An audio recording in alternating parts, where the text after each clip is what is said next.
Sure. So many of you know David, as we call him, Fitz. Not because has fits, but because that's how we know him. Okay, and he's a lot of fun, and we're looking forward to his being here again. He was here 10 years ago when we were the Center for Inquiry, and he's one of our free thinking community. He thinks free thinking. And so he fits in really well, notice, with our group quite well. and not and from not so much the silent community. You're not going to be the silent community when we bring David Fitz up here to this podium to give his sketches and his wisdom and his wit. Okay? Bring him up.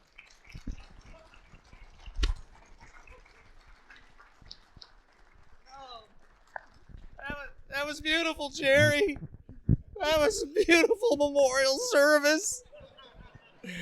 I'm talking about your retirement. Oh. Okay. You're wonderful, brother. Thank you so much. So good to see you. Oh, man. Yeah. And congratulations on persisting. Yes. Yeah? Yeah, I had seen him, and I've been trying to get him here before. We had 10 years interval, and I tried to get him, and nothing. And finally I saw him. We were volunteering down at the monastery, and he was there, and I said, "Hey, Fitz, you made me St. Jerry the last time you were here." And he said,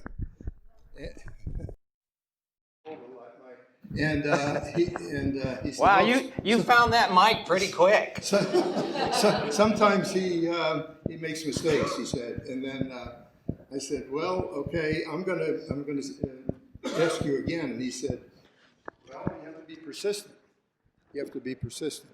And so I thought, okay, I sent him an email, and I said, "If I don't hear from you in a week, I'm going to get the same email back to you. And if I don't hear that week, you'll come back again." And we heard from him. So here he is. So go for it. And that concludes my presentation. Questions? First, I want to flatter you. I want to compliment you. I want to encourage you to keep doing what you are doing. And when you're talking about volunteers for free thought, oh man, not only as citizens of this democratic republic are you free to enjoy the blessings of free thought, but in this modern moment, each and every one of you must be revolutionary agents of free thought. You cannot sit on your glutes in this moment. I want each and every one of you to line up to volunteer to be on that board. And I knew I was in the right place, right? Because I walked towards the Duval Auditorium and I see this godless Bolshevik here. I figure I must be among free thinkers, setting me up. Okay, a little bit about myself. It's going to be a mix of drawings and a PowerPoint. I feel a little uncomfortable about PowerPoints because whenever I see them, I hate them. So know that I'm a sympathetic PowerPoint guy. A little bit about myself. Dave Fitzsimmons. Fitzsimmons, that's Irish. It's a Gaelic name. It means illegitimate son of a tailor. So indeed, those letter writers are right. I am a bastard. And I'm very proud to be the bastard child of a master sergeant. Long dead, 40 years. I am grateful that I grew up in the military.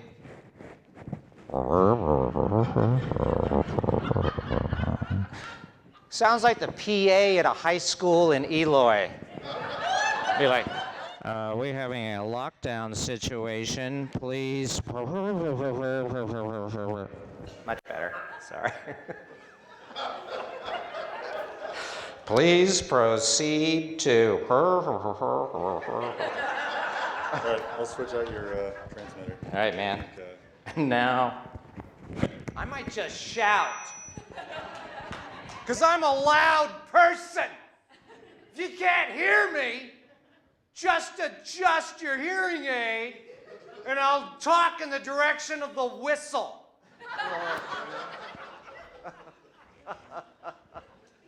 A little bit about myself. Okay, Fitzsimmons. Oh, Air Force brat.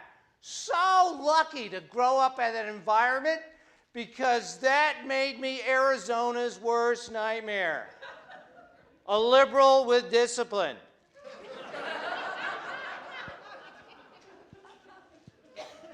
Man, talk about discipline, Jerry. You know, it's amazing how I got all those speakers. It was through intimidation and threats. He told me over the phone that he personally knew Rudy Giuliani and 2 goons from Ukraine.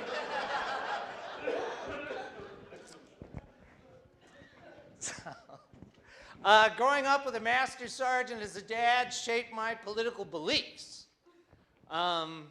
He was in support of the war.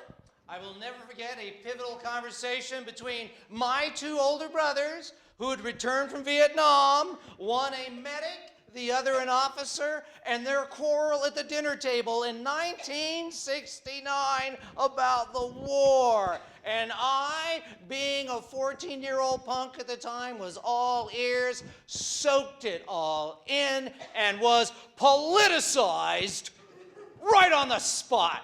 I was infected.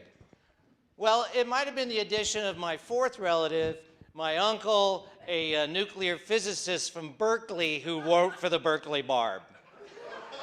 I don't know.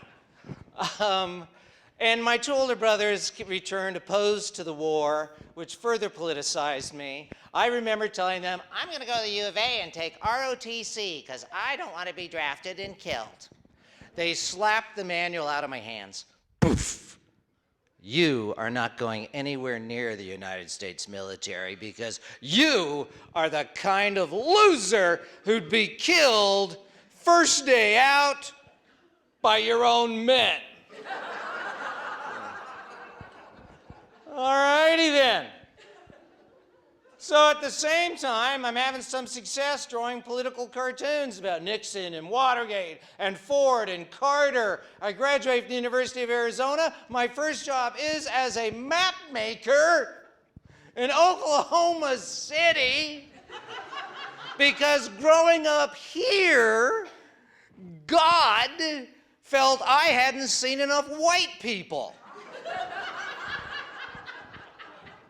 So I'm a map maker in Oklahoma City, which was a mind-blowing experience for me. That's where I met every color-coordinated Christian in America. That's where I had the joy of going to see televangelists as they passed through with their tent shows. I was in flippin' heaven. Christian mythology. I love all mythology, I do. And it's because I'm a cartoonist. And it's because I use fables and mythology to argue my points, and I am a biblically literate atheist. When I was a kid, sick one summer, I did the cliche thing every sickly kid does. Of course I read the Bible from beginning to end. My favorite part, the book of Micah, where God smears monkey shit on the face of the heathens. I knew it was a good book from that part on out. I thought, I like this. This is awesome. Jesus. Not to mention all the sodomy. Oh, man. I loved it. All right. Which always calls to mind an anecdote about a former Arizona governor, but I'll wait on that. Okay. Back to my father, an important figure in my belief system. A Catholic mystic. an altar boy at St. Patrick's Cathedral, never sodomized, so I believe. During the Depression, he lived inside the cathedral like Quasimodo because his father, my first generation Irish immigrant, had fallen from a skyscraper where he was a riveter. And the family joke was that the bottle hit the ground before he did. But he managed to father 12 children. That's why it's so easy for we Irish to do the jig. It's essentially the same version of the dance of reproduction. Well, then my grandmother then perished in her tenement in a tenement fire when loading the stove. Her dress caught on fire. So the family, all the kids went their separate ways. My father, being devout, ended up back at the cathedral on Fifth Avenue, where he slept on the floor behind a statue of St. Andrew underneath stained glass windows, would tell me stories in my youth about visions he had as the Model Ts would rumble down Fifth Avenue, illuminating the stained glass windows. My mother was, I would call her a Christian atheist. It was delightful to witness their marriage. Catholic or Protestant? Brrr. It's very Irish. But thanks to my father, I became familiar with Christian mythology, which I'm grateful for because I love to use it in my cartoons and in my columns when I'm arguing against the current state in our country, because mythology does resonate with our fellow citizens. My start. Wow, I got my start in the back of the classroom making fun of teachers, but I know you don't care about that. All you really want to see right now is a drawing of Nancy Pelosi sodomizing Donald Trump with a strap on. So there you go. I know. There. Okay. Get it out of your systems. You happy? Can I get on with my presentation now, please? Good God. Wow. That's why I have an editor. God, I have a weird job, really weird job.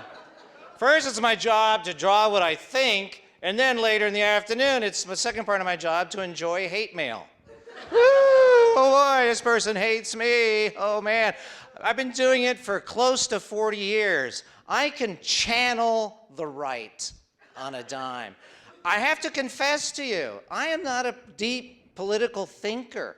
I hold my political views now, at this point in my life, almost entirely as a reaction to the lunacy of the Republican right. It's so easy to channel right there. Oh, look at you guys, you bunch of Bolshevik, godless buttholes ruining our state. Church and state separation. What the hell's wrong with you? You know the two are like this. Our founding fathers were as Christian as you, me, and Jerry Falwell. Education and science, what good has that ever done any of us? Not one bit of good.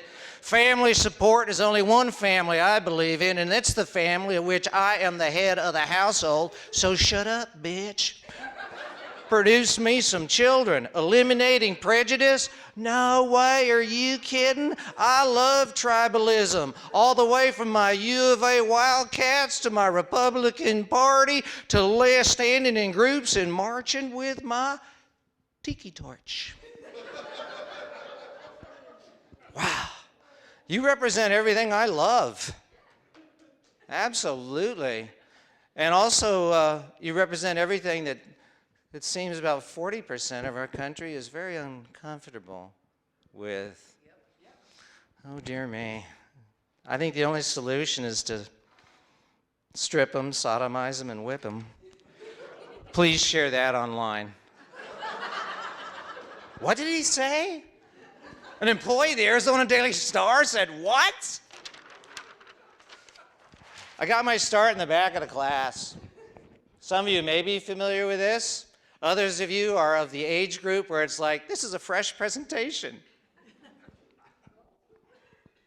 It's okay to laugh at that because I am in that age group. I mean, already this morning I did it. I did it this morning. I'm standing at the door walking out like this. What do I say to my wife as I'm about to leave? Have you seen my eyeglasses? Oh. This is me, Tucson, Arizona, crack alley, 7th grade, best 3 years of my life. I'm so happy to be at school because home kind of sucks. My philosophy, I think, was shaped by being the caretaker from about this age on until my parents died a month apart when I was 24 from cancer. And they both had a tasteless, inappropriate sense of humor about the horror they were going through. And anyone who's gone through horror, suffering, difficulty, challenges, you gotta know, to stay sane, you have to be a sick puppy, right?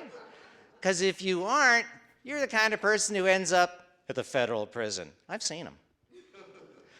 Back of the class, Mrs. Terry Bagwell at the front of the class, wonderful educator. It's 69, RFK, MLK, horrible assassinations, war is raging, Nixon is president, she is the queen of current events. I couldn't be happier, and this is how I thank her, by rendering this likeness of her as a satanic stick figure with a Luciferian tail, chalkboard pointer that's a trident, 666. She was the Antichrist.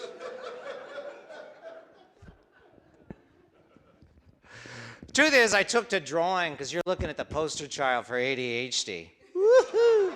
Drawing helped quite a bit. Now I know because you are rational scholars, care about reason, that you had never provoked any of your educators to say, something amusing you want to share with the rest of the classroom? Shit. Caught. And I have to tell you, it might be difficult to believe, but back then, at that age, oh, what a ghost-like, shy, pained kid. Oh my God, I've been caught! No! She marched back to my desk like a transformer. Reached out with her claw, confiscated the drawing like a third world tyrant. And I knew I'd never see it again. Well, she called me about 5 years ago. Best part of my job are the calls, which is why I now just simply put my phone on record. But on this occasion, the call was much different.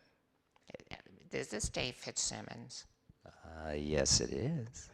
Hi, this is Terry Bagwell, your 7th grade teacher. Holy shit, you're 1,000 years old now? Wow, how wonderful to hear your voice. Well, I'm retiring, and I was hoping you'd come to my class one last time before I leave the world, and maybe stick around for the retirement party in the faculty lounge. Ooh, the faculty lounge, yes. And so I went to the old school and talked to the students. And afterwards, she invited me over to her desk. She took out an ancient piece of paper. Blew away the dust. It's almost like a biblical parchment. Hands this yellowed piece of detritus to me, and I look at it, and it's like, oh, shit. Do you remember this? Yeah, it was the only drawing I did of a teacher in bed with circus people when I was 13. I'm sorry. So sorry. How childish. And you're such a great teacher. And you set me on the right path. You're the one who said I should go work on the yearbook and the paper staff and my life. And that's how I repaid you. I feel so bad. It's something I want from you. What? Anything. My husband lines this drawing. He loves it. Will you sign it? Wow. So I did. And essentially, this is what I do for a living. Instead of picking on teacher, it's, wow, 40-some years later, I'm picking on other authority figures, mayors, governors, kings, dictators, and presidents of the United States.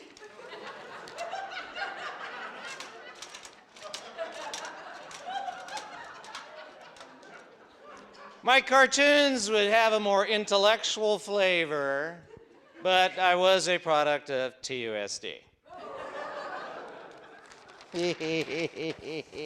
Which I'm grateful for. I went to school during what must have been a golden age. I had magnificent educators. In fact, my wife's a teacher, and teachers make great life partners. I learned this on our honeymoon, because teachers make you repeat an exercise until you get it right.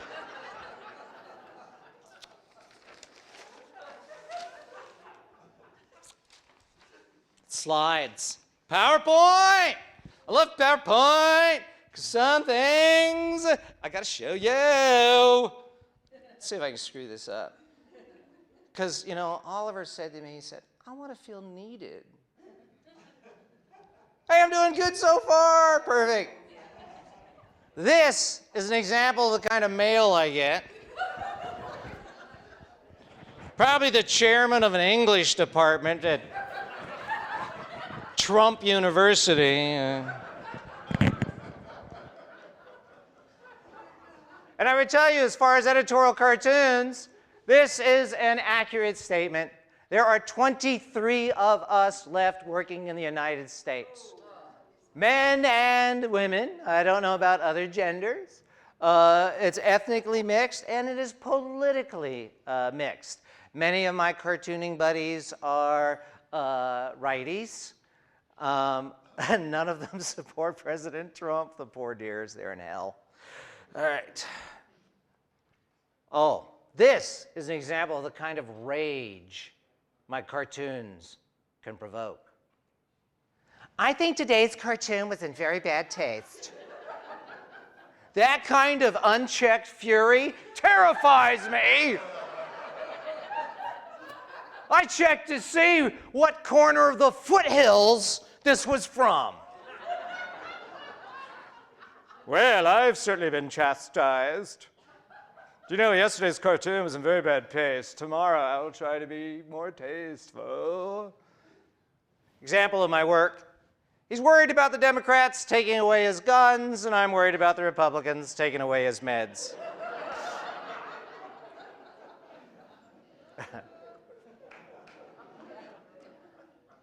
The bad hair era.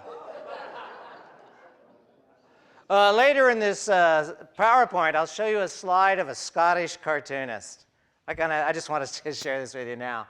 I ran into him at a conference of a couple of hundred cartoonists in France, and we played a little game called Let's Go Ask That Scottish Cartoonist Terry what he thinks of Boris Johnson, just so we get to hear his Scottish brogue wind up into a whining pitch so intense his head blows off his shoulders.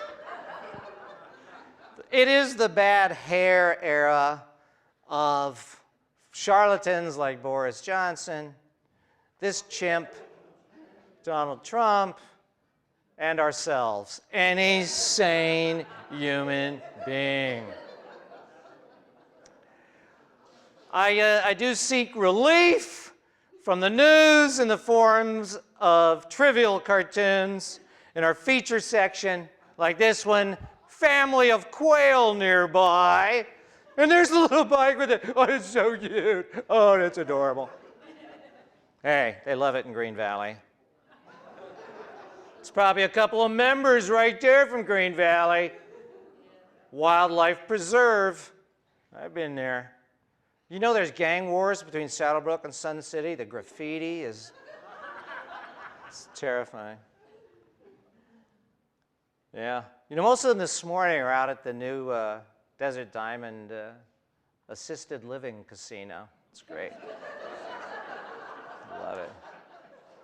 It's really awesome. You just plug your catheter right into the jackpot machine and this is an example of the kind of mail I get on a regular basis.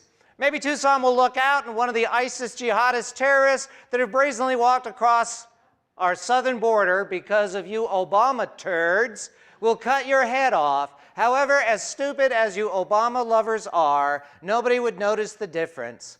By the way, slimeball, take your standard automated reply and shove it up that 400-pound ass of yours. I ask you, does this look like it's 400 pounds? Thank you so much for your letter. I love being painfully civil. I used to write long letters to such individuals. I love your letter so much, I've hired Shakespearean actors to recite it aloud to me at sunset while I dine on grapes on the portico. Please write more, more, more, more. I learned this when, as a young cartoonist, I went to a conference in San Diego in the 80s of the American Association of Editorial Cartoonists, back when there were 200. I, the young kid, walked up to the bar where the big boys and girls were drinking and cursing. And I said, "Hi, guys and gals. I'm a cartoonist from Tucson. Golly, I get angry mail. It's scary."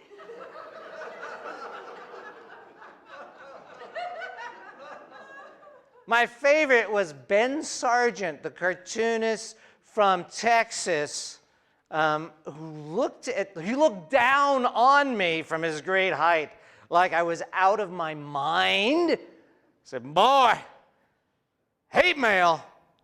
That's how you know you're doing your job." Wow. Later I found out that would also include death threats and restraining orders. Then the cartoonist at that bar bragged. Paul Conrad said, "Yeah, I did a cartoon. Guy hired a dump truck, filled it with horse shit, and had it dumped in front of the LA Times in complaint against one of my cartoons." Another cartoonist told the story. She told the story of the Philadelphia cartoonist, Sina Wilkinson, said that there was a ticking box that security called her down to inspect, and they decided, they decided to call the Philadelphia police. It was still ticking. Bomb squad x-rayed it, and they decided to open it because, once again, it was, only this time, it was a cow pie with an alarm clock embedded in it. On one occasion, a woman arrived at the Arizona Daily Star wearing a black trench coat, her head shaven, and a black satchel, screaming my name. She was taken away for mental health treatment, which I am grateful for because I was utterly sympathetic towards this dear suffering soul. And the detective told me that she'd had an arrest record of 5 assaults with a deadly weapon. But what a great way for a cartoonist to go. I mean, that's how we want to go. And well, he fell asleep at a picnic. No! I am so lucky to be drawing cartoons here in Arizona. So I'm building a ramada in my I love the desert, right? So I'm building a ramada in my backyard. I need some screws and some bolts and some parts. So I go to see the man in the red apron, my therapist at Ace Hardware. And this story is an answer to this question. Where do you get your cartoon ideas from? Life. So there I am at the Ace Hardware, and I walk in and I say to the guy, "Wingnuts?" He says, "Try Arizona." Wow. I don't know. I like to believe, hope, pray to my 27 different gods that those folks who are the wingnuts are out-of-towners. They're visitors from elsewhere. They couldn't possibly be from Tucson like myself. My attitude is shaped because I grew up not only on an Air Force base on a rainbow block, but then I moved in an all-Latino neighborhood where I learned phrases like "tu madre." Move your car. I kind of felt I had no ethnic identity, and everyone around me had this rich, like there was this rich, beautiful tapestry of exotica around me to be profoundly interested in and to explore. And man, I don't get the tiki torch wingnuts, man. Which brings me to my hero. What? Sophie Scholl. She was a kid. Young kid, college kid. She's a kindergarten teacher. Picture her, 20, kid. Smart kid, though. Likes to write essays. But she's in school to finish up her education degree. She loves teaching kindergarten. And she's alive in Munich in the 30s.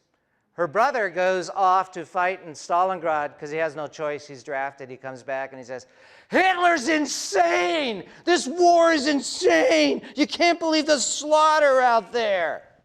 Also, Sophie's young friends say, "You know, Dachau is 10 miles away. We think something's going on there that's terrible."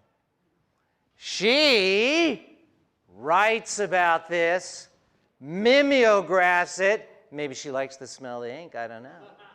She mimeographs it with her brother and her boyfriend and the mentoring of a professor at Munich University. I cannot wait myself to visit Munich. Last year, my wife gives me the gift, and in Munich, I find the place. I find the great lecture hall where the Gestapo was meeting on that fateful day in a national conference. What is Sophie going to do? She's going to walk down these steps over here and lay her essays down for them to find. Her timing is off. She arrives at the top of the steps with her boyfriend. Bell rings, doors open. She flings her anti-Hitler essays and runs. And she's caught. She is tried before a national tribunal, broadcast Nazi radio, Germany-wide. This humiliation, excoriation, persecution of this young critic of the state, this young, courageous, heroic individual, this kid. Her parents are in the courtroom. Her friends are in the courtroom when she is sentenced to death. And that very same day, at 5, she's led below the building where she is guillotined. For ink on paper. Ink on paper. That's all she set down for the world to see. Beware a society, a family, a community that fears ink on paper. All that these images, these lines represent are ideas. It's merely thought. Beware the society that fears the ideas of a young college girl. In that beautiful, large hall outside the lecture hall, I found this, a monument to Sophie Scholl. And even more profoundly touching, I stood on tiptoes to examine it. It was a fresh, white rose. That was the name of her resistance group, the White Rose Society. So some citizens of Munich feel great love for her courage. At the base of this, there is a fresh bouquet of 12 white roses. So she is remembered by the people of Munich. Munich was the heart of the rise of the Nazis, a subject of great interest to me, and in a sense, how fortunate I am because it resonates so clearly with our present moment. Outside, there I am with my good friend Steve. It's the entryway to the beautiful university, this gorgeous, you can't quite get the scale of this mammoth fountain along the main boulevard in Munich, and there on the ground it looks like a student's homework has been windblown. What is it? Oh my, it's bronze. It's bronze. Hey Trudy, you speak German. What is this? Oh, those are the essays of Sophie Scholl. Bronzed into the cobblestone. There is in Munich no evidence, visual evidence, the Nazis reigned for the more than decade they did. However, her words arguing human dignity and freedom will endure the ages in Munich forever.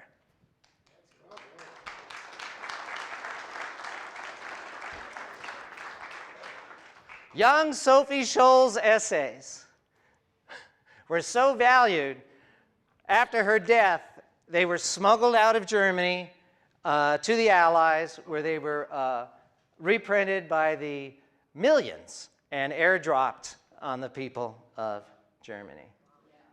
There are more images, and last but not least, my friend Trudy found this, her death notice.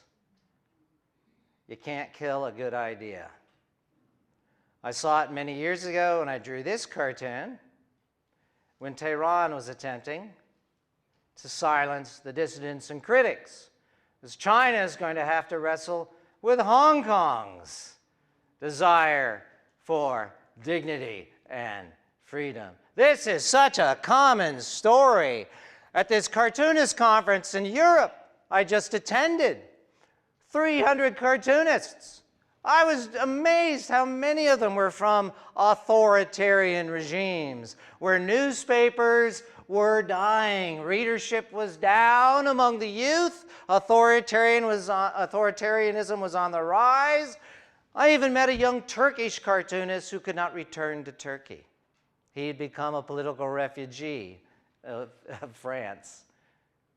Although I gotta say, a political refugee in Paris? How bad could that be? Stop it! I didn't say that.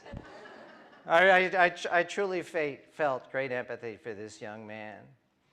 This, for me, captures the contrary argument or the belief of the revolutionaries, those slave-holding misogynists who pieced together our Constitution, who understood, having been revolutionaries themselves, you can't kill a good idea, which is why the very First Amendment in the Constitution of the United States. See, I could be an advisor to Trump. I can boil things down to...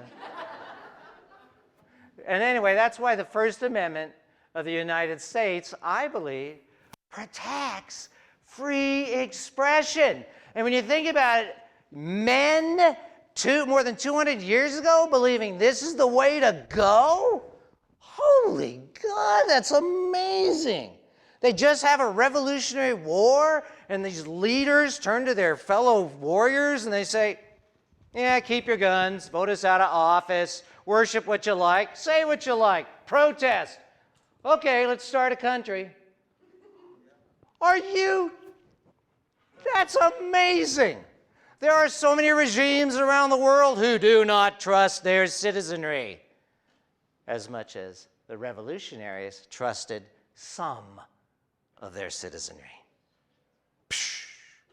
Words matter. It's an interesting era for me, being a writer, when there's this interesting era for me. Let me back up.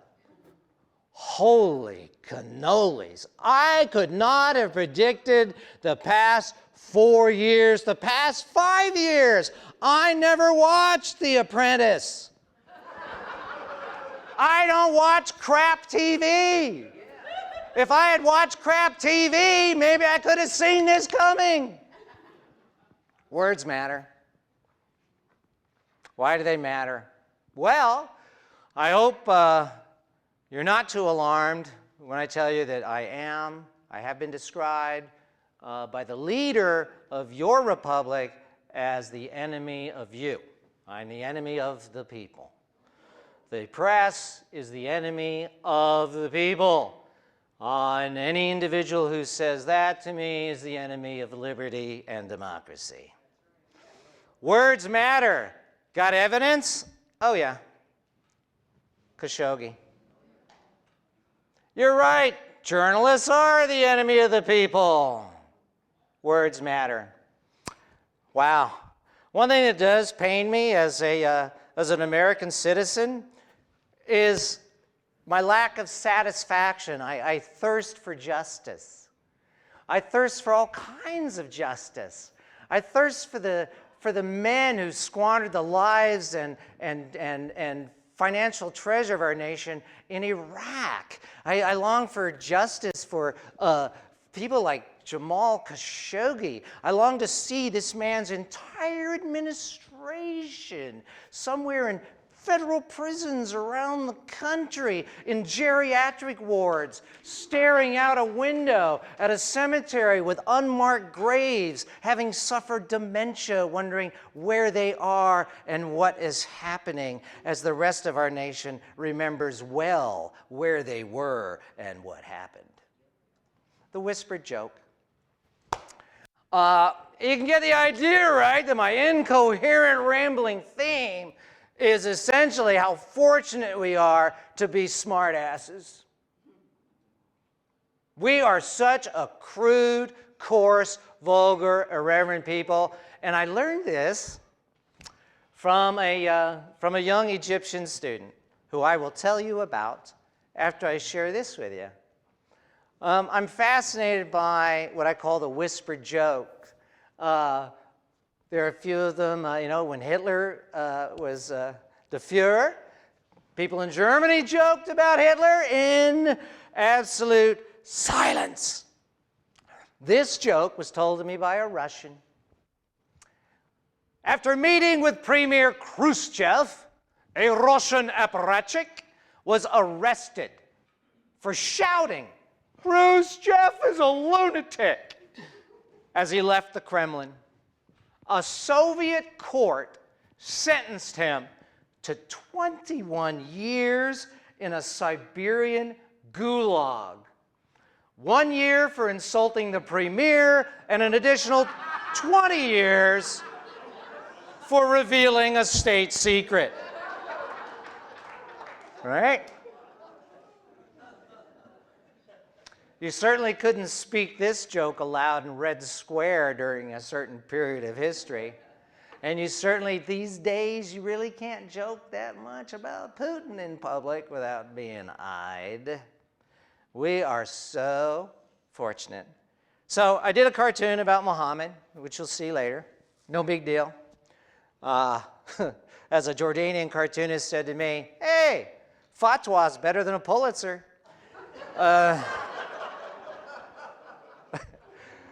So we had this meeting. It's a forum at the U of A. We're going to talk about the Muhammad cartoons. Remember a couple years ago? Newspaper, Northern Europe. Muhammad cartoons, 12 of them. Poorly drawn, not that funny. Are remembered years later by an Egyptian cleric. Inflames the Middle East. Trouble again, trouble ahead. Well, the Muhammad cartoon. Afterwards, after this forum, a young student comes up to me. He's so gracious and smart and entertaining. And we're talking about religion. He's devout. And he explains to me how, he means no hostility, but it just saddens him when he sees his beloved imagery, used in social protest art. And I said, well, I certainly wouldn't do it gratuitously, like I wouldn't ridicule a yarmulke or Christian rosary or such. And our conversation drifted somehow to The Simpsons. Hey, buddy, you ever seen The Simpsons? Yes. What'd you think? I thought they were obscene. I thought it was sacrilegious. It was disgusting. The writers make fun of our elders, which is disrespectful. They make fun of human sexuality, which is divine and private. And he went on and on. I thought, wow. I said, hey, stick around. South Park's next. So I respected his perspective because he was so earnest. But then I felt by contrast, oh my God, I grew up here. Where I grew up in this wonderfully rich, diverse, vulgar, naughty society. Nothing can offend me except those who do not respect the free expression of others.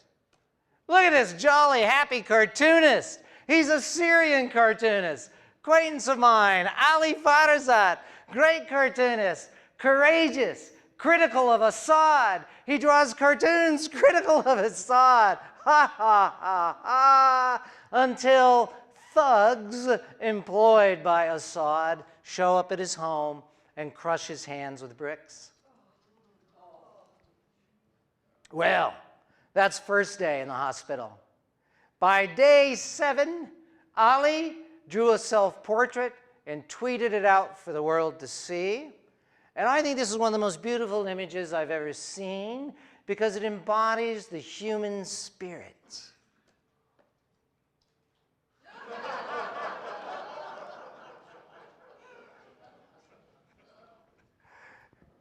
You can beat me, you can kill me, but you can't defeat an idea. Ali Farzad. He's doing okay. He's in Lebanon now. So I got to go to Mexico City the previous year to a gathering of Latin American cartoonists. There I am outside the Museum of Memory and Tolerance, and those wings are made of AK-47s. Mexican anti-violence strain. Commie pinko, do I tell you. I had a wonderful time. If you ever get an opportunity to visit Mexico City, it is an amazing, remarkable city. People very friendly. Here's what cartoonists look like. Here's a dangerous cartoonist. This young woman, whose name escapes me because I have a medical marijuana card. Damn it. I will tell you, she's from Tunisia. During the Arab Spring Revolution, she drew cartoons critical of the government. Her primary character was a cat. She became involuntarily famous. And in fact, I talked to her about it, and she always feels uneasy about returning to her home country because positive turns are always tenuous. What a heroic figure. Oh, another fellow here. Pedro Molina, my friend from Nicaragua, could not go back. So he ends up in New England. He's teaching at a university there. Could not go back to Nicaragua because of his anti-Sandinista cartoons. In fact, he was a Sandinista in his youth. His point of view changed since, of course, the inevitable corruption kicked in. But also I like Pedro because on one occasion he said to me, David, stop speaking Spanish. Huh? You are torturing us. You speak like a baby. I love Pedro. Almost as much as these brothers. Here's what other cartoonists look like. These brothers are from Jordan.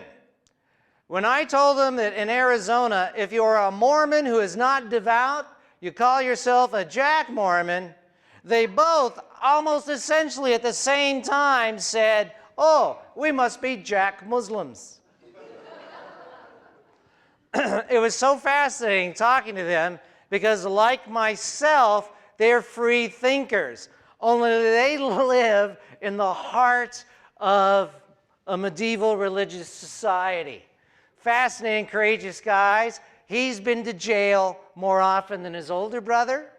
On one occasion, he did a cartoon which he regretted because he said the king of Jordan liked it and invited him to tour the United States with him.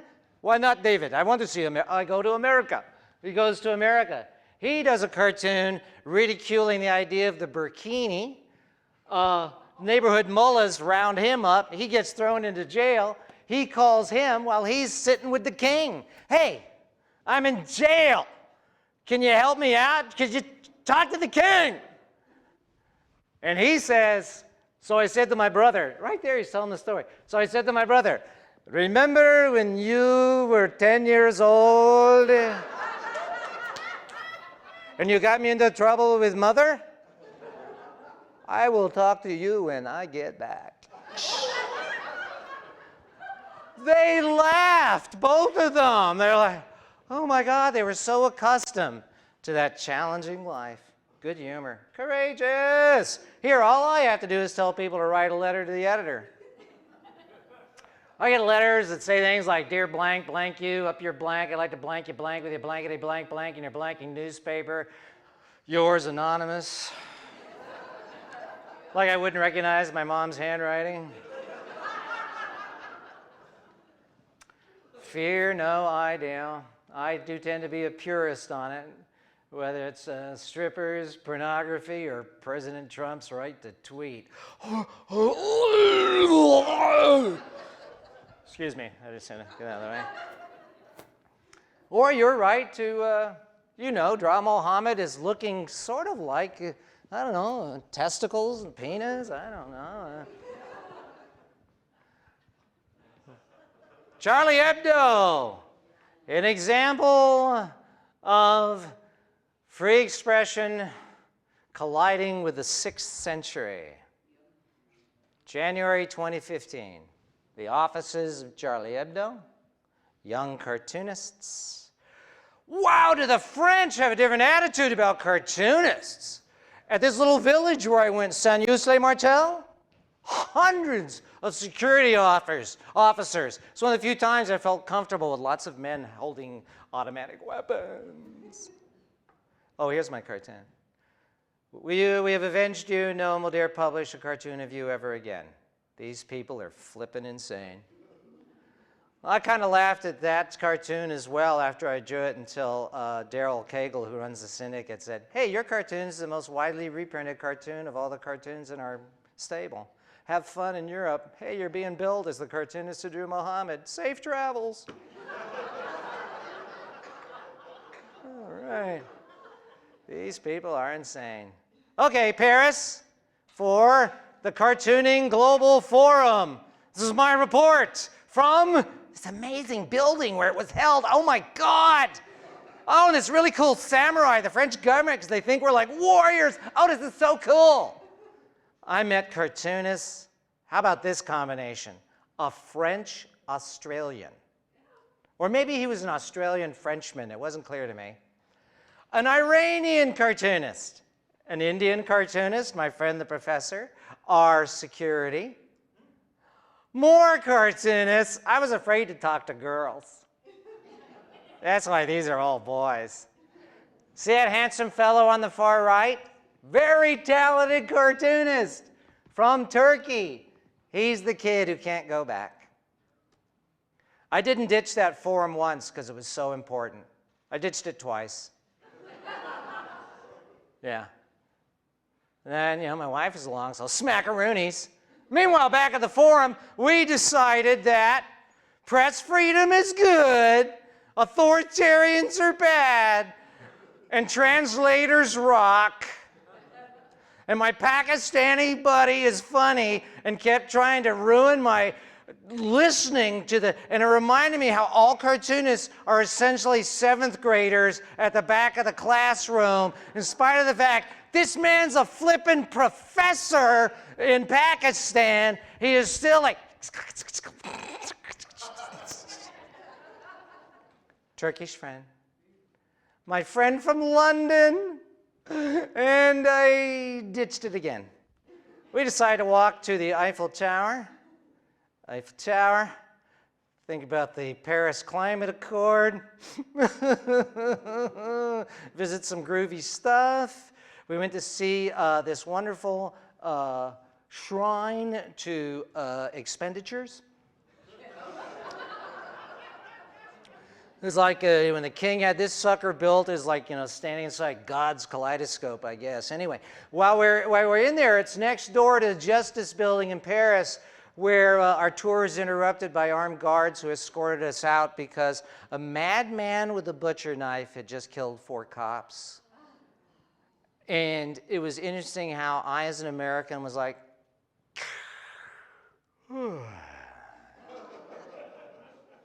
I immediately drew a cartoon mourning the suffering of the law enforcement personnel and the pain that the family must be experiencing. But it was curious to be reminded, no matter where you go, the world seems to be suffering from a kind of madness.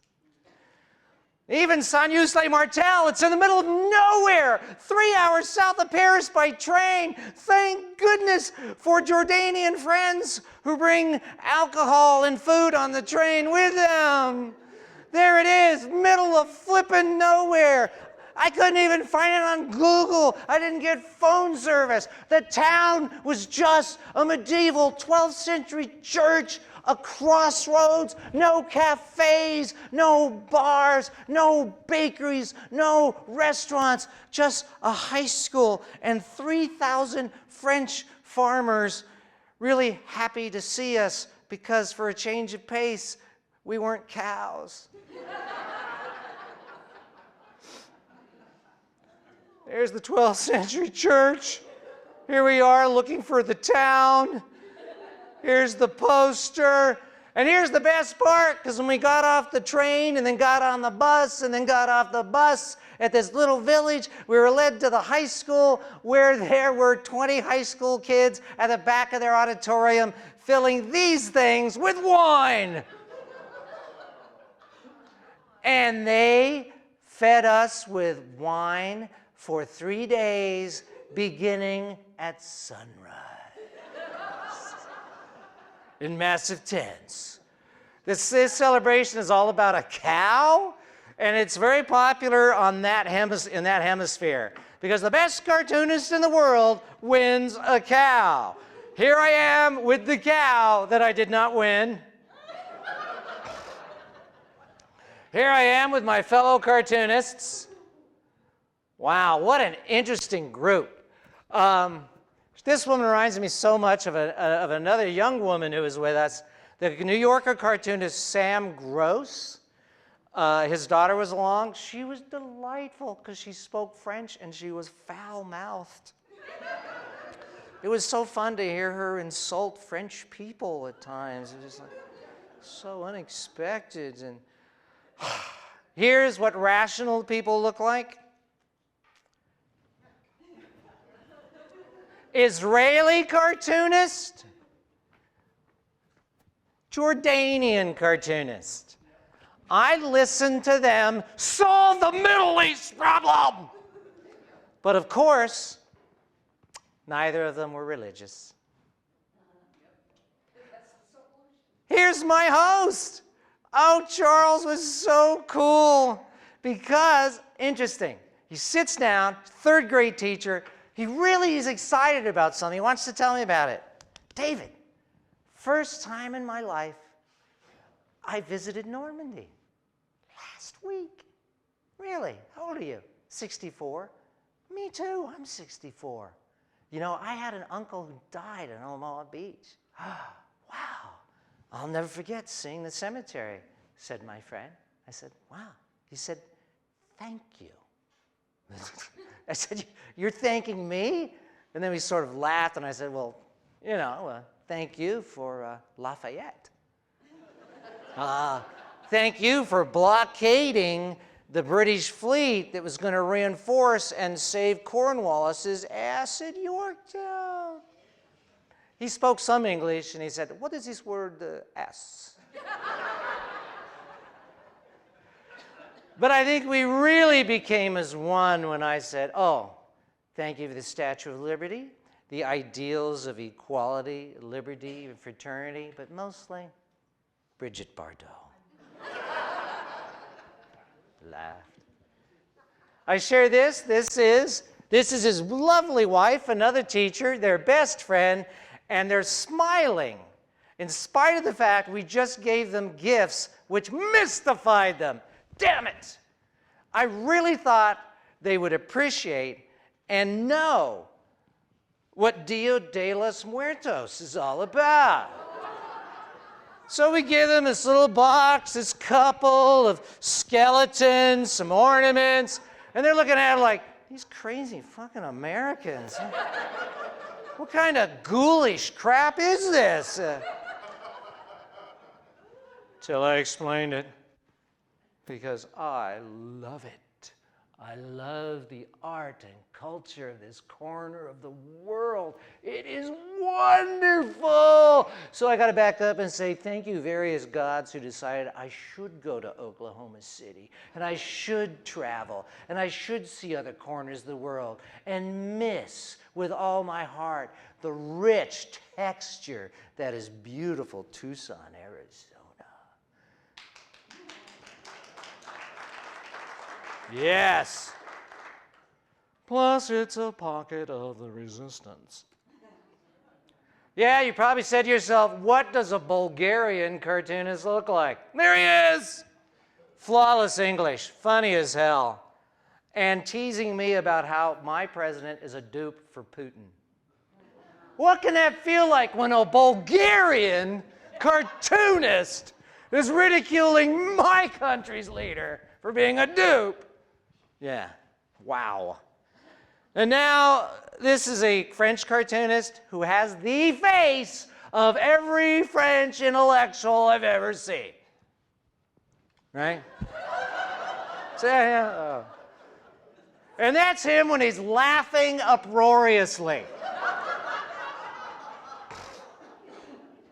This next cartoonist is also a French satirist. He's brilliant, spoke beautiful English. Where did he learn English? From watching Monty Python on BBC.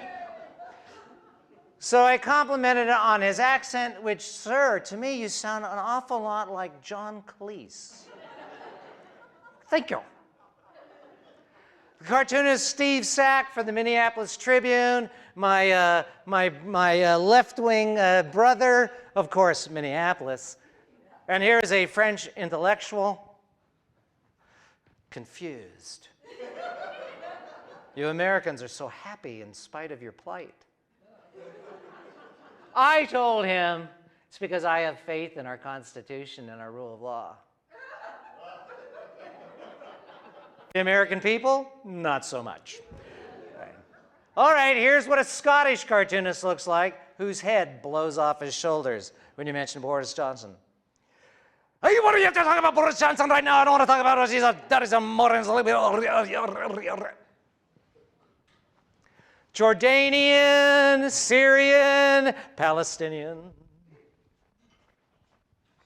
If only the world was like us. Oh, that woman to the far right is my long-suffering, that term always applies, bride. A passel of cartoonists. There we are, the whole planet. You have the Philippines. I don't even think about it. It's exhausting. Security! I kissed this man. He smiled knowingly.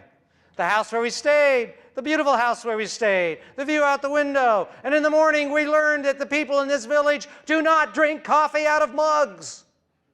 They drink coffee out of bowls. Yeah. Go to the conference later that morning. Hey, Scott, Did your host?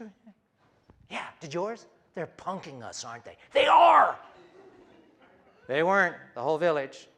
Another one of my favorite liberal cartoonists. If you see the work of Pat Bagley at the Salt Lake Tribune, there he is with his lovely bride and his best friend Dave.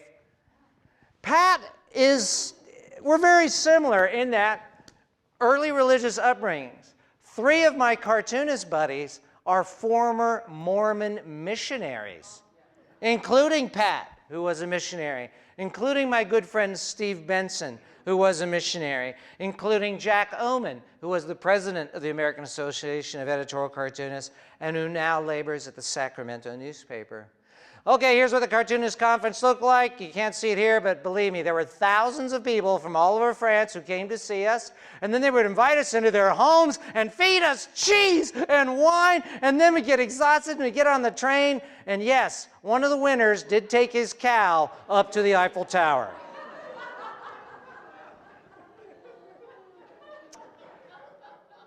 In Montmartre, which is the artist's neighborhood north across the river, I ran into an artist who insisted on drawing us in spite of the fact that Steve and I argued we are already cartoonists and we could draw you.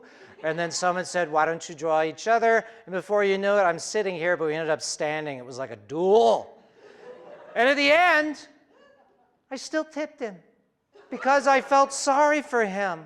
He liked the drawing, but I felt sorry for him because he said in a sad tone, my grown-up son left Paris.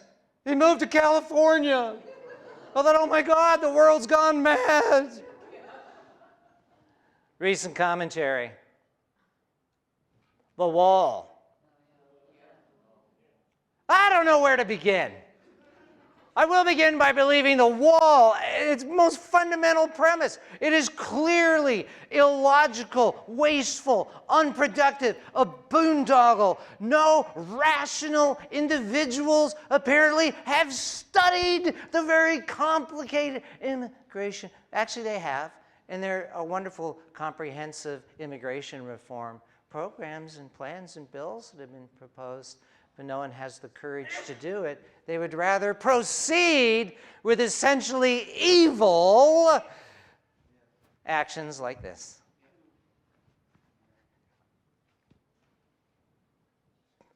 That wall will not stop the plague of drugs that's destroying us. Or the tunnels. I want to buy stock in the company that sells shovels and ladders and rope. Saws. Yeah. Anyway, guns. I love this subject because I've fired an M16. I've gone to range a couple of times. I'm not afraid of guns. I don't own a gun.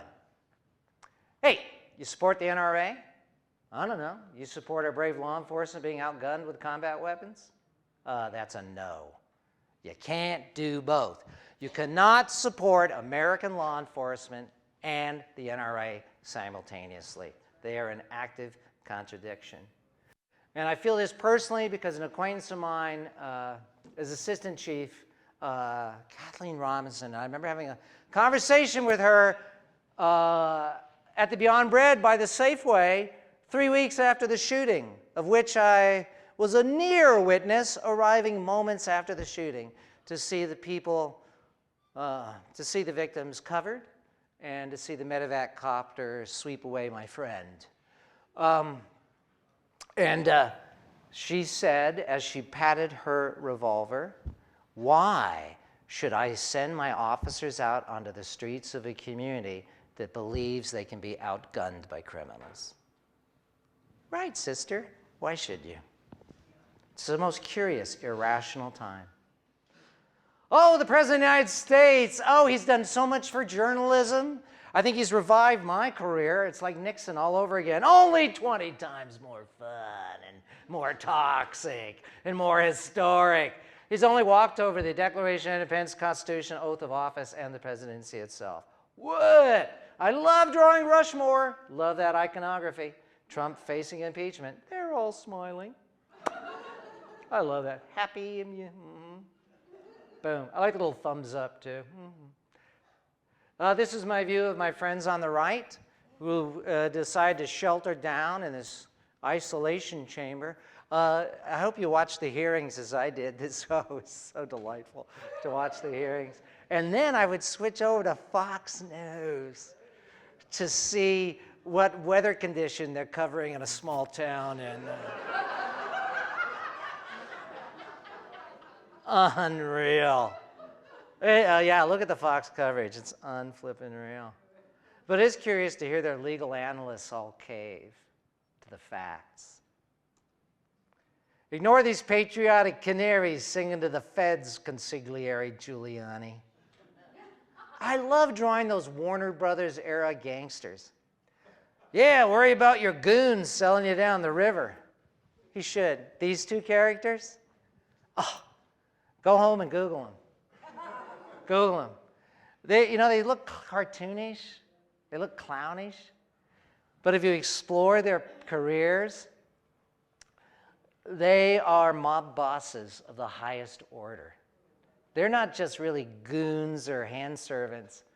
They are criminals of the highest order, bouncing from one fraudulent enterprise to the next. In any era, that relationship would be enough to sink a presidency. By God, I know it will not happen. Thus my thirst for justice. I know it will not happen, but I hope that American voters remember. I hope in the years ahead they remember to stop watching The Apprentice. I like to include this cartoon because it got an interesting protest from a Trump supporter. The work of a stable genius. Kurds murdered, betrayed. Turkey, Syria, Putin, ISIS, happy. Caller, I want you to know I'm a Trump supporter. I don't like this cartoon one bit. I think it's disgusting. You displaying the American stars and stripes on that knife in the back of the Kurds, and our president with blood on his hands. What? You're upset because of my accurate description of what occurred? Strange times we are in, strange times. It is fun to draw Rudy Giuliani, particularly draw him as a winged monkey serving the head of the witch hunt. It's a witch hunt. And your role is, I think you're the chief monkey, bro. Oh, and then it's back to the regular nonsense for relief. 50 Shades of Grey, it's a hair salon in Sun City. Some cartoons, much to my regret, do get cut. Newsflash, that's not birdseed.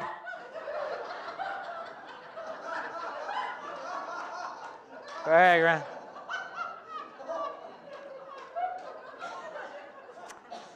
I love a Viagra joke as much as the next man. When I was in Sun City addressing the Sun City singles, there might be a member here in this group, it was the most lascivious, lusty group of octogenarians I'd ever spent an afternoon with. All they want to tell me is naughty jokes. One gentleman told me a cue, and he said, I was dating this new woman up here in Sun City, and I walk out, I got a whole bottle. I down the whole bottle of Viagra right in front of her, every pill. You know what she says to me? She says, Harold, that's a huge waste. That's like putting a brand new flagpole on a condemned building. Cute. Cute.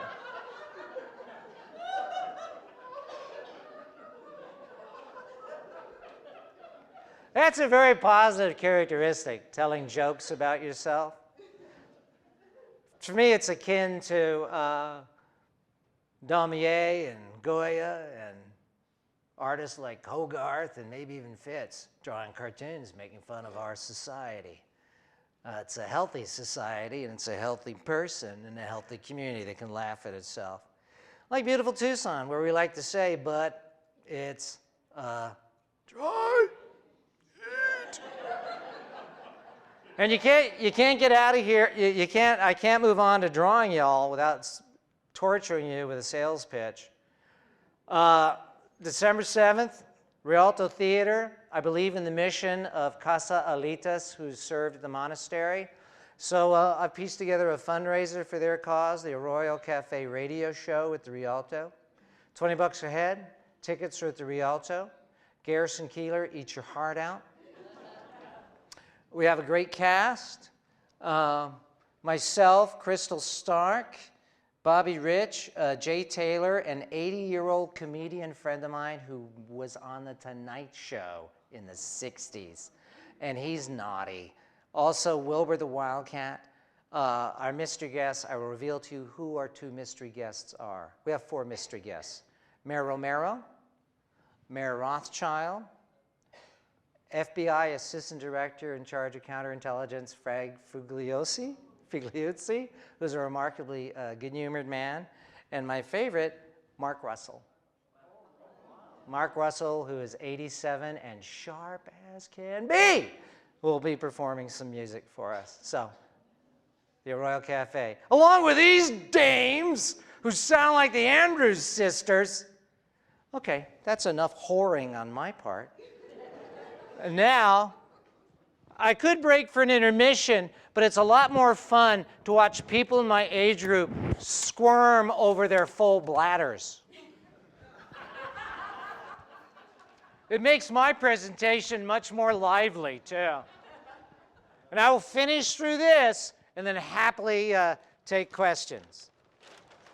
Mrs. Bagwell, oh, man, I love you so much. We still have lunch. We're buddies. Quick story, the United States, we had attempts to censor cartoonists. Turn of the century, 1900s. Cartoonists are drawing cartoons about a corrupt politician in Pennsylvania named Pennypacker. Poor man looks like a parrot, hates these cartoons, goes to his lawmakers, asks them to make it a crime to ever draw an elected official as a parrot.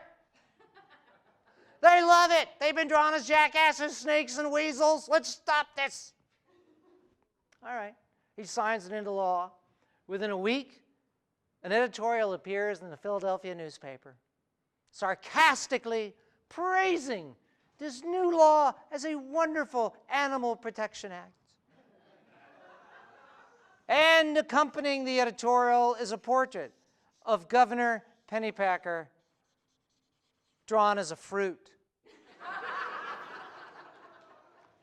Did it break the law? No, it didn't break the law. It provoked people into laughing at the law. The genius of the founding fathers and Mother or two. That laughter would be a powerful political tool to effect change. He was not reelected. The law was not tested before it was repealed. Voters want their sense of humor intact, even when it's threatened by Jerry Falwell, who doesn't like a Doers ad on the back of a Hustler magazine because it makes fun of him.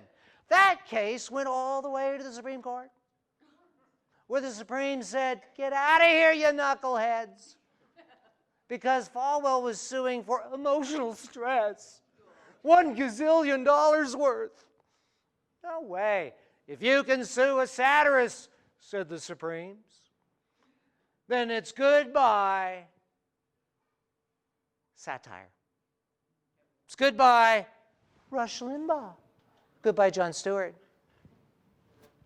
Goodbye John Oliver. Goodbye Dave Fitzsimmons. We love our freedom of expression. Hey, Jerry, toddle up here, man. No, better yet, I'm going to draw you from here. Because human body, love your hair. You're having a pretty good hair day. There they are, the ears of a good listener. Right, yeah.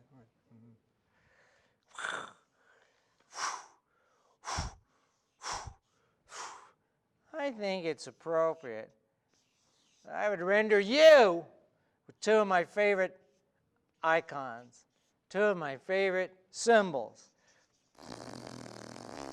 I really like the Dr. Evil beard. That's really cool. I like that touch. The eyes of intelligence, wit, and integrity. There. I think key to our liberty, of course, is this chief notion that freedom of expression is inviolate.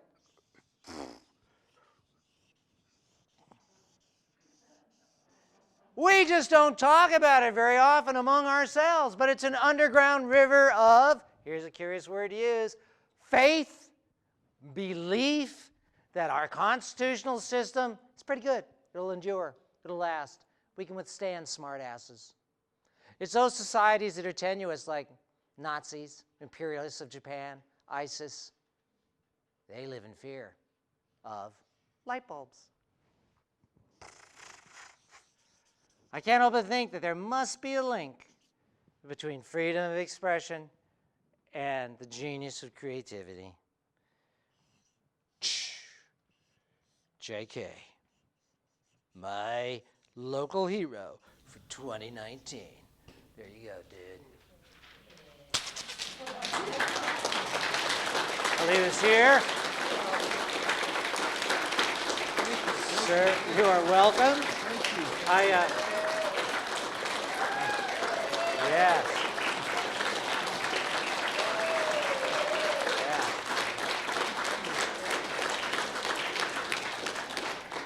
See, wasn't it a beautiful memorial service? And now, as I slide into home, I want to touch quickly on 2 points. We'll have a talk about the state of the modern world and a wonderful conversation with the assistant consul at the Mexican consulate here in Tucson. He was a delightful guy. Edgar is his name. He's been to all over the world, Brussels, Haiti, ambassador extraordinary. But he talks like this. David. I say, hey, tell me, what do you think about, how do you explain the state of the modern world? Madness, it seems to be a contagion around the globe. And he said, I believe 20 years ago that our policymakers did not have the foresight or courage to prepare the masses for globalization. When globalization came upon us, which is irreversible, we reverted into tribalism. Will it last? I do not know. But here's a picture of my child playing rugby. Oh, thanks for taking my mind off the world's troubles. Thank you. Oh, that's a pretty good analysis. That's why we've got to focus on surviving and thriving. Show of hands. Cancer survivors. Oh, there you are. Oh, the punk. Yeah, you up here, young punk. I want to draw you. Yes, sir. I think I want you up here. Yeah, I want you to really suffer. Yeah.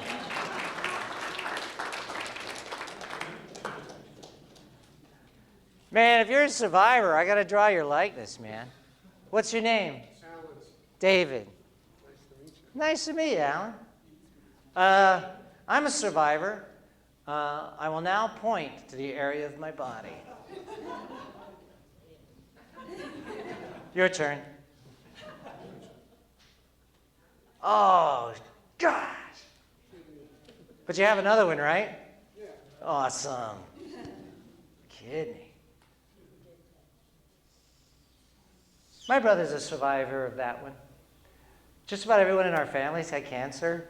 And we used to make the tasteless joke when we get together that we should call ourselves the cancer cluster. and then, yeah, you got to be tasteless. On one occasion, I wrote like, not your names, but the organ. Hey, lungs, how you doing? I'm alive.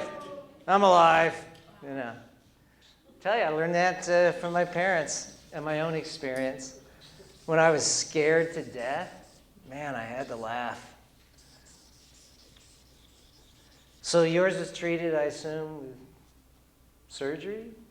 I had a partial nephrectomy in this hospital, just upstairs. Wow. And look what happened, man. You closed it down. I got it right before When was this? August 13th, 2018. Well, you remember the exact day. I would too. Very cool. Glad you're in the world with us.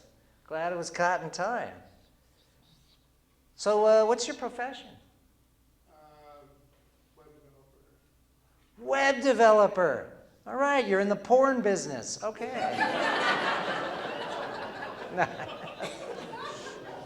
No respect. No respect. Nice man, volunteers. Well, you didn't volunteer, did you? I drafted you. Oh, would you spell your first name for me? A-L-A-N. Surviving and thriving. And Wanda Button, which I will talk about after I relieve you of your hellish duty. A round of applause for a good man who is still smiling. A pleasure.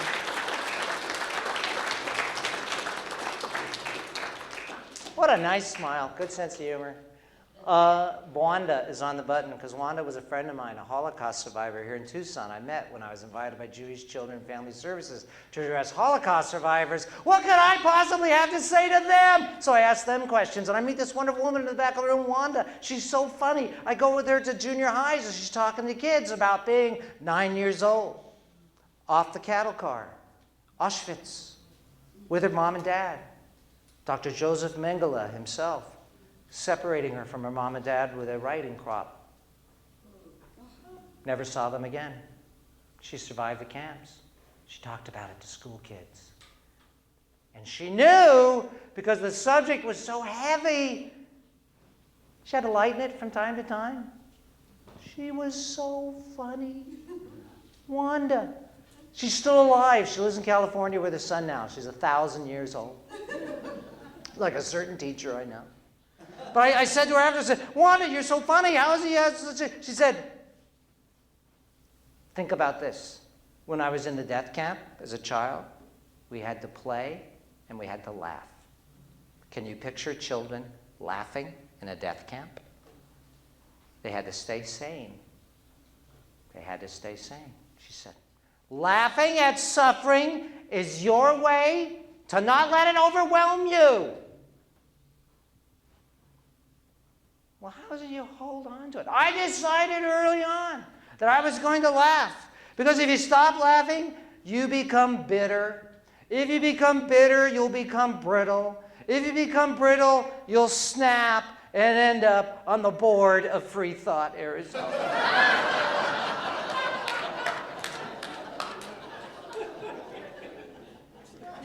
But I thought of that when I went through my own cancer experience and was scared from time to time. I would think of Wanda, especially when the catheters were coming my way.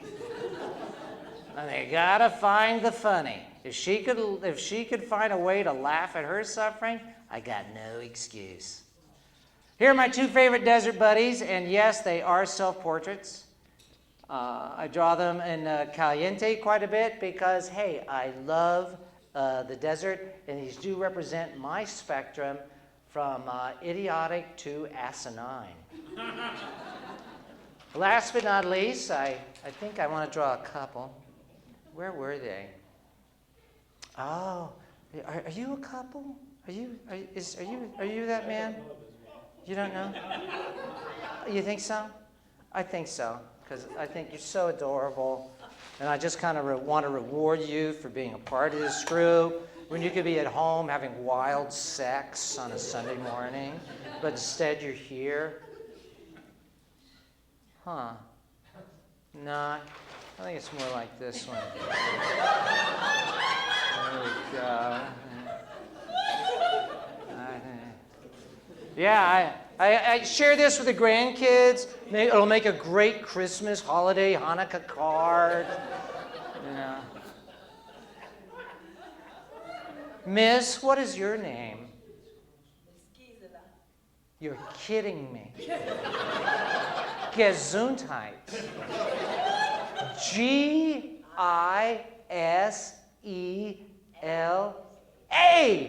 Yes. Geese.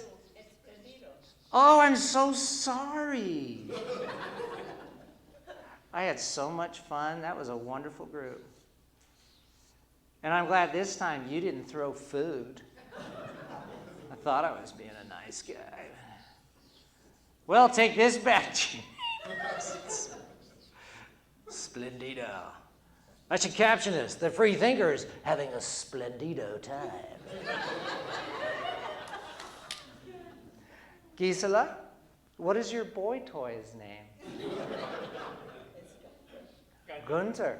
G-U-N-T-H? With an E, actually. G-U-E-N. G-U-E-N-T-H. Yeah, that's right.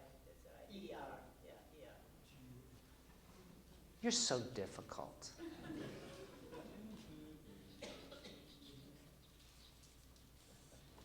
Mr. G. You're not the first one.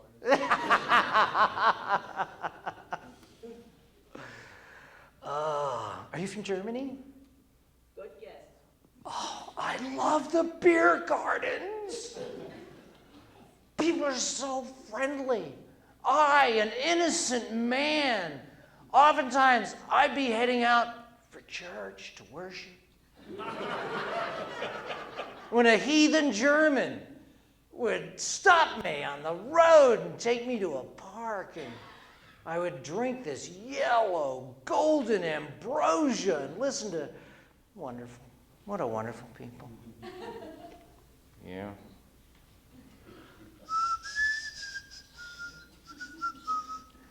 I'm just curious, what were your professions before you became slackers and moved to Splendido? I was a manager in a chemical plant. A manager in a chemical plant? And you were an exotic dancer? International banking. International banking? I'll bet you've never had a portrait like this.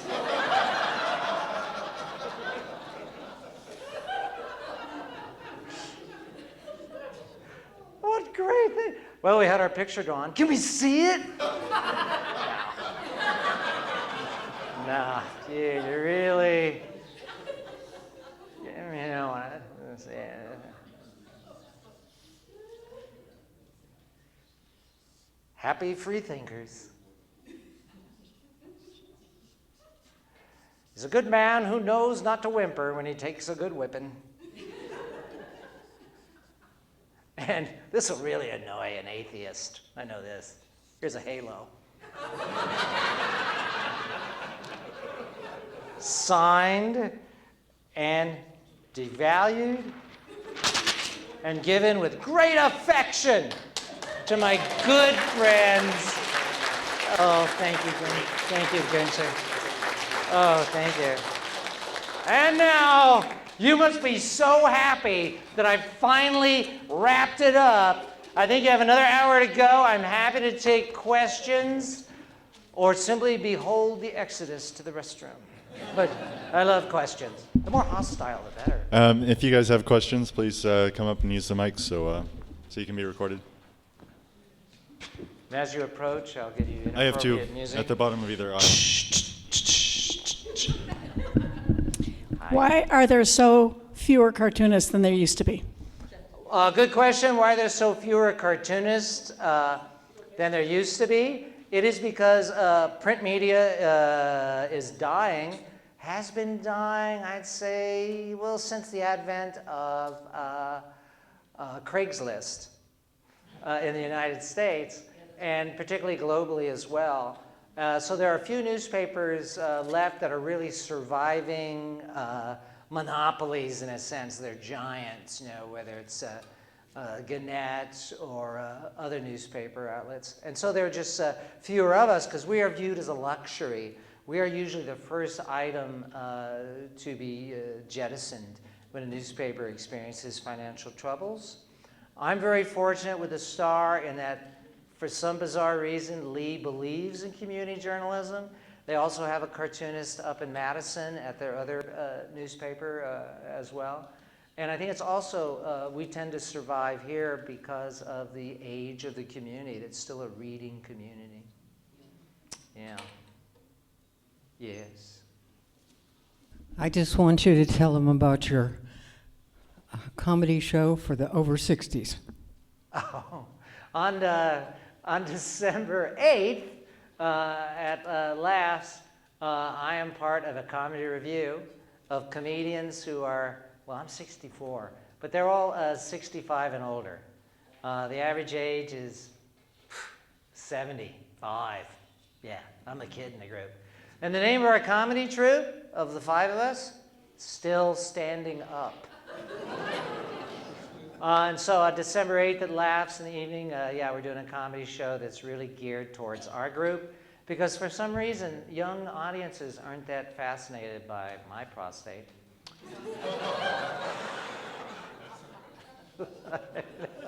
No.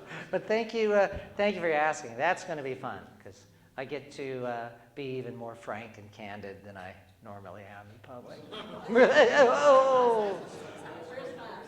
Oh, where is Laughs? Laughs is on Broadway, on the south side of Broadway, next to where the old Austins used to be. So it's on Broadway just west of Country Club. I am really surprised at that rather coherent description. Sir? In addition to the not being afraid of an idea, which is that helps me a lot, but can you say anything more about how to handle our own hatred, my own hatred?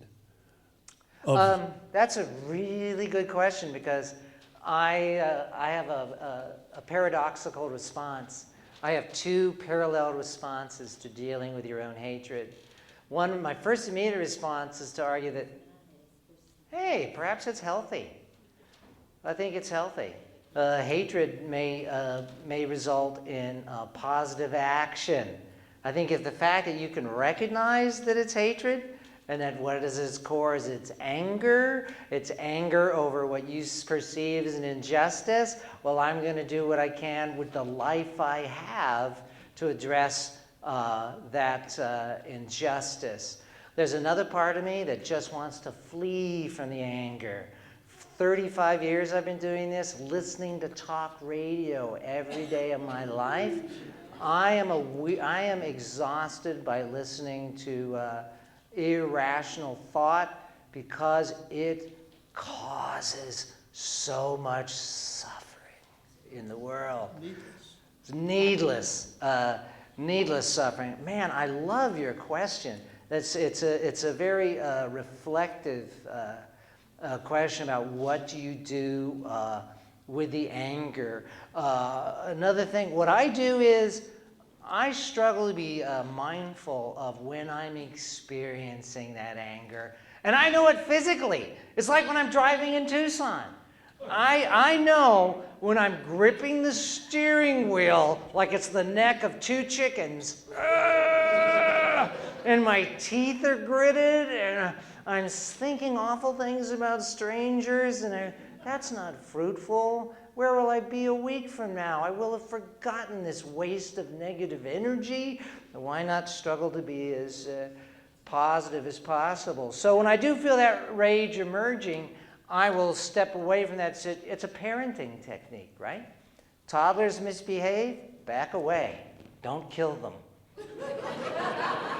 Cool off.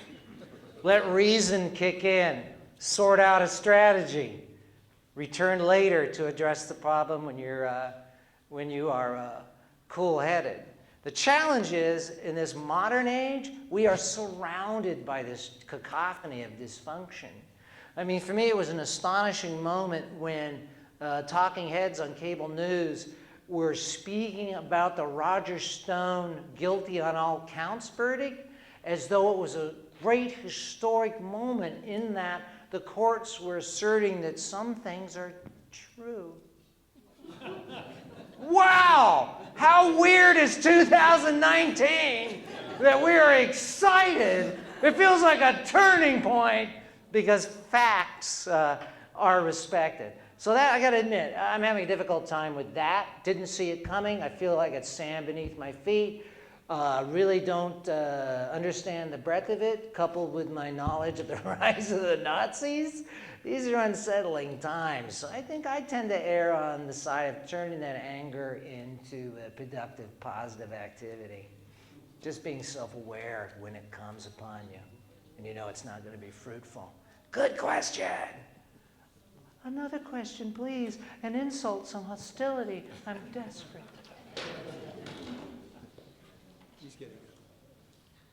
Sir? In addition to doing cartoons, you also write essays sometimes for the newspaper. Yes, sir. And I was wondering if there's been an evolution in your essay writing, because as I followed over the last several years, you seem to have gone more from a mode of many, many jokes to a more coherent, serious type of essay. Do you feel a change in the way you've been doing things? Thank you so much for that observation. I'm flattered that you follow my work that closely. Yeah, at the beginning, I was a virgin writer. I was not a writer. I was a cartoonist. I'd do stand-up comedy, and I would write monologues, and a certain kind of writing takes place in cartooning. But so I was new to it, and then when I began, it was just scattershot jokes, because I'm a pretty good joke machine. But then I decided to make it more personal and reveal more about myself in hopes that what I reveal might resonate in a warmer, more connecting fashion with readers. And I think it has, whether it's my account of my bladder cancer experience or the death of my parents or my trips to France or encounters with readers with whom I differ. So thank you very much for that kind question. Sir? Not to get too serious, but several issues I would love to hear your take on. One, the Me Too movement versus cancel culture that seems to have its positive side in holding some powerful men to account, but at the same time you have someone like Al Franken who gets into trouble. Who would have thought from being a comic and being pictured in a photo with a woman going, ooga ooga, right, which cost him his Senate seat. Also, the controversy about Facebook, whether they should fact check political ads, or is it a free speech issue where people should be able to, post even false information without any, corrective. Tough issues. And last but not least, Julian Assange, that paradox where he was beloved on the left until WikiLeaks released the DNC memos, and then he became popular with Trump, and now it seems like nobody likes him because he's tainted with, again, accusations that have yet to be proven, which who knows if they're true or not about his sexual conduct. But is he a legitimate journalist who history will see as being persecuted looking back on our time, or are there legitimate concerns about the way he does his business? Those are three really great issues. On the last two, I have to confess to you, I'm gray. I'm muddy. I'm still sorting them out. But I'll go through them one by one. The Me Too thing. Because I'm a moral coward, my attitude is really shaped by my 35-year-old daughter, who's a pistol. She taught critical thinking, and she's on me constantly about sexism. And then when the Me Too movement burst, I got to admit, it all felt familiar to me. I was not unhappy with it. I thought it was a positive turn in our society. And there was a lot of conversation among my comedian friends. We would talk about the kind of comedy we do. And a number of my male comedian friends did very sexist, primitive humor, where most of my humor is based upon what I call the humor of sexual regret. So if it makes anybody uncomfortable, it's only because they recognize me in them. So the Al Franken thing, oh my God, I thought that was way over. That was an overreaction. A great senator. I hope somehow he decides to run again. He was a positive asset to the Senate.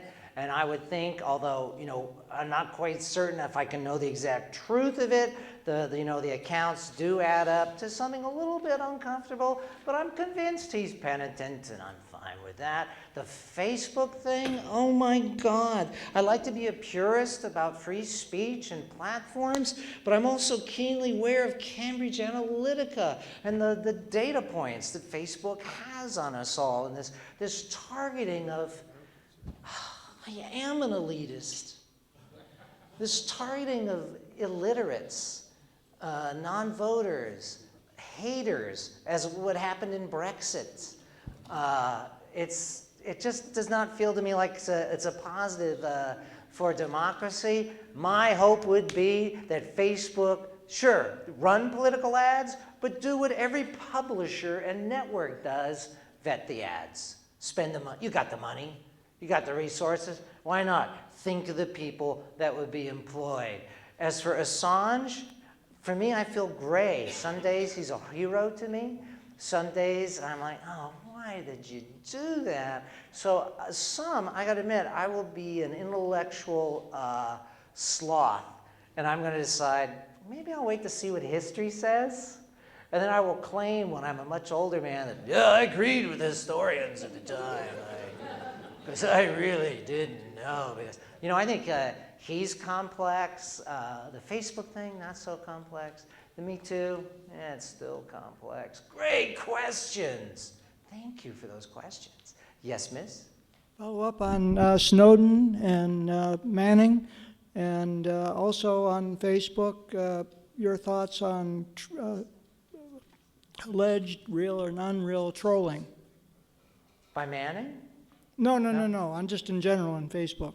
When you have a Facebook ad or a Facebook post, right, and there's all kinds of responses, and sometimes it just, to me at least, it seemed that I've seen a lot of one-sided responses. It seems that word trolling might apply. I'm convinced I've encountered bots. I'm on Facebook a lot. I will get posters from so-and-so Texas, X and X Florida. Might as well be Mars, and then I'll track them back, and they'll be non-existent personalities who just created this for that moment to share a critical opinion on Facebook. But Facebook is so ripe for manipulation. I am exceedingly vigilant. I post often about encouraging other people to be exceedingly vigilant. And in the 2020 election, you can just imagine what a vortex of interest Facebook is going to be in the period ahead. And I gotta admit, I do enjoy the present moment in the sense that if I don't like what somebody says, I say, thanks a lot, Russian bot. Goodbye. Yes? I agree with you on the concept of how you are equating the rise of Nazism to a lot of the things that are going on right now, and are not just here, but globally. And I think this is a suggestion. Your mind certainly doesn't need one. You've got an imagination for all of us. But in that we are coming up on the end of the year, and there's this thing called the 12 Days of Christmas, I would love to see you actually do something that somehow links all the things you see, everything everyone has discussed here today, and link it to the 12 days of Kristallnacht. Hey. Wow. I don't know, for some reason I was thinking on the first day of Christmas, my nation gave to me separation of church and state. A beautiful preamble, but yeah, it's very, very troubling. And also, this is not politics, but my own ill-informed anthropology. There's a lot of alpha male testosterone involved in this crap as well. It's just, ugh, sorry. That's right. On the first day of Christmas, please, you must go see Jojo Rabbit. Wonderful film.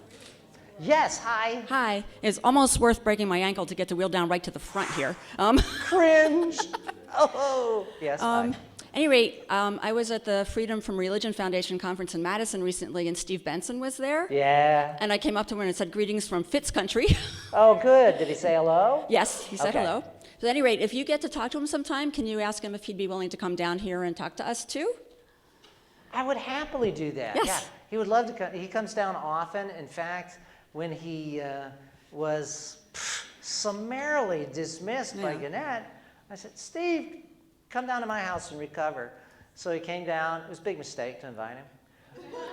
So he came down. He stayed for like a week and a half. Then invited his girlfriend to join him. It was a real good time. Yeah. Do you know Mike Lukovich?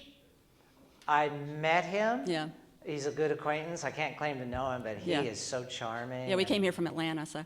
Yeah, he's charming and funny. I also like his moral core. He's very liberal Catholic, so that informs. That's always fun. Yeah. Yeah, that informs his perspective, which sounds kind of oxymoronic. But, yeah.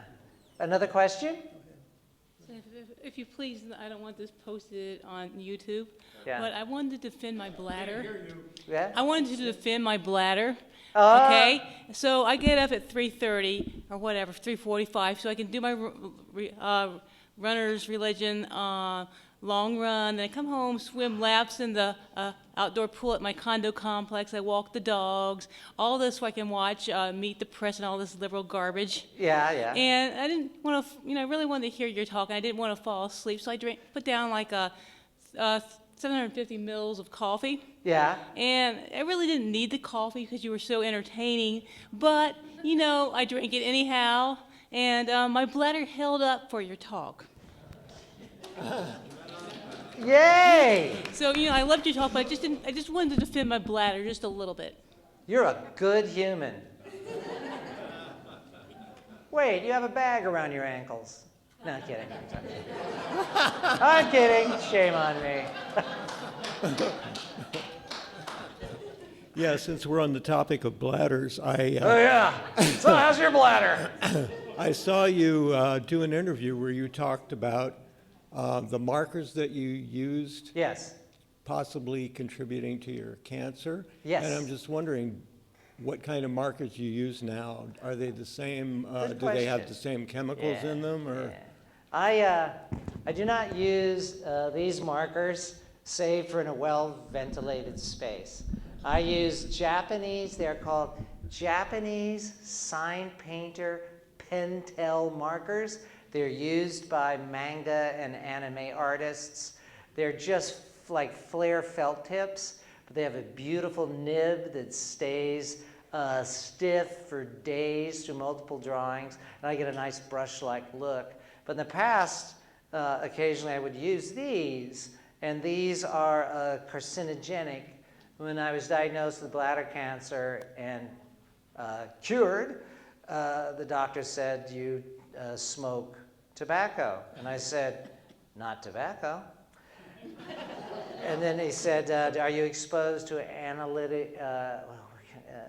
aromatic dyes?" These are banned in California classrooms.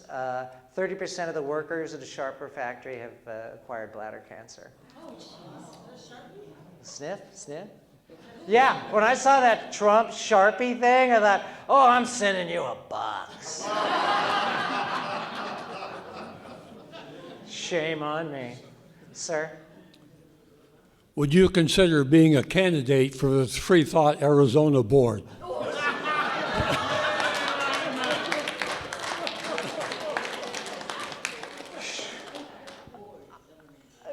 This is one of the reasons I have positive fantasy about retirement. Because when I retire, I can do that, which I would so enjoy because of the fellowship.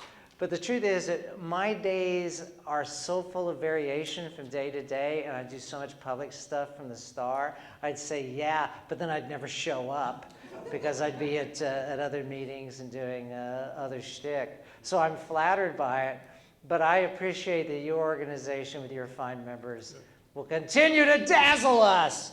Thank you for that kind question. Thank you. We're going to give you a lifetime membership in Free Thought Arizona. Okay. Thank you, Jerry. Thank you, everybody. Have a great day. Big hand for Fitz.